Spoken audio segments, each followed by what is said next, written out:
होइन ए छोरी, काम नगरेर के गर्नु? आफूले जानेको पेसै यही। हजुरबाले पनि यही काम गरे, बाउले पनि यही काम गरे, अनि आफूले जानेको पनि यही एउटा काम। अनि नगरेर भो त छोरी। मैले तपाईलाई काम नगर्नु भन्न खोजेकी होइन के बा। एक त तपाई बिरामी मान्छे, झन् यति धेरै काम गर्दा शरीरलाई धपेडी होला पो भनेकी। होइन छोरी, त सधैँ भगवानको पूजा गर्छेस। तैँले भगवानसँग त्यस्तो के चिज मागेछेस जसको लागि तैँले हरेक दिन भगवानको पूजा गर्नुपर्छ?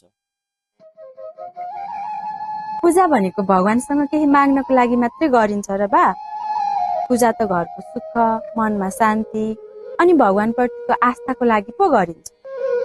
तैपनि मलाई भगवानले केही नमागी धेरै चिज दिनुभएको छ बा। होइन, खोइ के दियो त हो तेरो भगवान?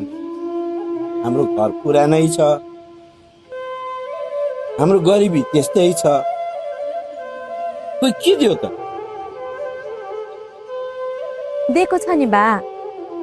मेरो बिरामी बाको स्वास्थ्य राम्रो भइरहेको छ, मेरो भाइको पढाइ नि राम्रो हुँदैछ। यो भन्दा बढी मलाई के चाहियो? खै यता आइज।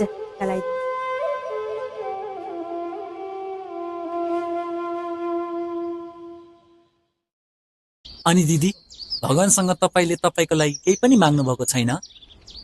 मागेकी छु नि मेरो भाइ। मेरो घरमा माया र खुसी सधैँ छाइरहोस् भनेर मागेकी छु। मेरो परिवार खुसी हुनु नै मलाई भगवानले दिनुभएको सबैभन्दा ठुलो आशीर्वाद हो। ल हेर, आमा टोकाई त अहिलेसम्म यहाँ बसेर गफ मारिरहेको छ।